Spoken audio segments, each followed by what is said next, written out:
Ultimate Joe. Hey, how's it going, everybody? Josh Hayes here. It's Wednesday, and it's Boxing Day. I hope you realize it's Boxing Day because you saw me throwing those amazing punches that Paris has taught us how to do. So, let's go do it. Let's grab our Joe and get a workout. Woo! Boxing. All right, how's it going, everybody? We're back for Boxing Day, and we're with my main man, Paris.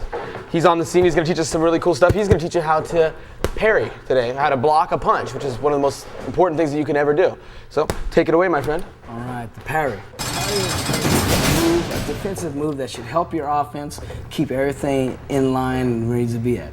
So the first thing you got to make sure when you parry is the right hand that you're using to parry stays nice and close to the chin. The problem with a lot of people is they let that right hand wander. And the problem with wandering is when it's all over, everywhere except where it needs to be at. Home base is on the cheek. Home base where it needs to get back to as much as possible. All right, that's the first thing. So when you do a parry, it's important when the parry comes, you let the punch come to you. Too many people want to go out and reach and meet a punch. It's not about meeting a punch. I know when he's jabbing, he's trying to hit me in the chin. Therefore, I ain't got to reach it because I know where it's coming to. That's the first part. Second part is you got to make sure that when you parry, you got to make sure that it's a nice, concise movement. And what is it doing? The punch comes. I wait for it to come the last minute. I push it over. I go from my shoulder to my other shoulder and then back. That's another common mistake people make is they want to make the parry too big.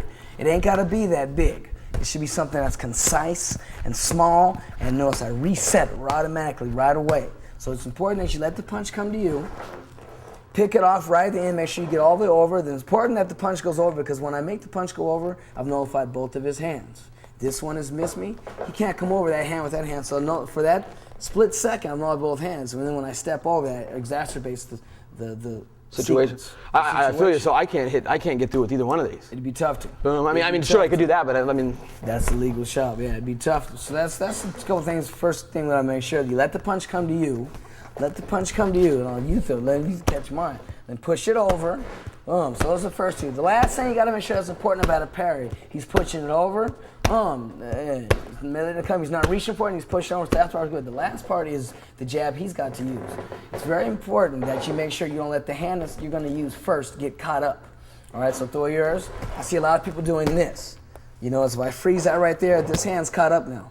I can't use my left hand right now because I've been letting it get caught up. Whereas it should be, boom, the punch comes. It's nice, unobstructed, so I can come right over. All right, so what you should be able to do, bing, bop, bing, bop, bing, bop. You should be able to punch right away. If you can't, something's wrong. All right, so that's the important thing of that. So again, all three things in a jab is you let the punch come to you. You pop it, you go from shoulder to shoulder, you make sure you slide over to the side, you reset, and you make sure that hand is ready to punch. So doing it correctly, let's do it with each other. You're able to stay small, keep it exact, smooth and relaxed. All right, that's the important thing because what happens is once you get comfortable doing that, it gives you a certain smoothness that you look at all the great fighters. You look at all the great fighters in the great fights. They have so much attention put on them, millions of people watching, but they look so relaxed and calm. And why is that? Because they know their defense is going to carry them along. They've got it down ironclad. They've done it 50 million times. It's muscle memory. There's no more thinking. It just happens. And when you have that, it gives you peace of mind. So work on it, do some practice, and you can have peace of mind too. There it is. So that's it today. That's boxing, and with some really cool thoughts afterwards. I love that because I can sit with this guy every day and hear stories. Boxing Day is over. We'll see you guys next time. Thanks, Paris. Knock him out, baby. Knock him out. Week 3 boxing. Now for week 3, we just wanted to focus on my fundamentals, my jab and my right, and getting combinations together. So we started to just shadow boxing in front of the mirror. And I always feel a little stupid shadow boxing, back and forth, 1, 1, 2, 1, 2, 3, but it certainly helps, especially when I get to the drill bag. Now this little critter gave me some trouble, and as you can see right here, I'm doing something wrong. See if you can pick it out. I'll give you another chance here. Right there. Oh, look at that arm. That should be straight, and it isn't even turned over. Oh, and look at that distance. My hand fell away from my face. Defense is crap. My jab is not turned over, and it's not straight. So with a few tips, bam! There we go. Much better. And though I could be a little closer to my face, much better than it was before. So once I had that down, everything went smooth.